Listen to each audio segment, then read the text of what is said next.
மாப்பிள்ள உனக்கு மிச்சம் பணம் தரேன், நீ நான் டீ கடை போடலாமா? சரி மாமா, நானும் 1 லட்சம் என்னால் முடிஞ்ச அளவுக்கு தரேன். சரி மாப்பிள்ள, 2 பேரும் சேர்ந்து டீ கடை போகலாம். சரி மாமா. மாப்பிள்ள என்னோட காட்டை விற்று நானும் தரேன், நம்மளும் டீ கடை போட்டுக்கலாம். நானும் வரேன் உங்கள் பார்ட்னரா. கடையை நம்ம போடலாம் மாப்பிள்ள. ஆமாம் மாமா, இதோ டீ கடையே கிடையாது. ஜி நான் காட்டை விற்று தரேன், நம்ம பெரிய டீ கடையே போடுவோம். நம்ம இந்த ஏரியாவில் பணக்காரன் ஆகணும். இது டீ குடிச்சதெல்லாம் காசு எடுத்துடலாம். காசு இல்லை மாப்பிள்ள.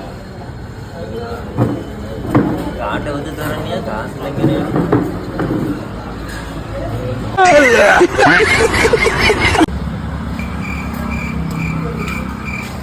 எவ்வளோ பையா பில்லு? 10 ரூபாய். அப்புறம் என்ன பில்லு கொடுத்து?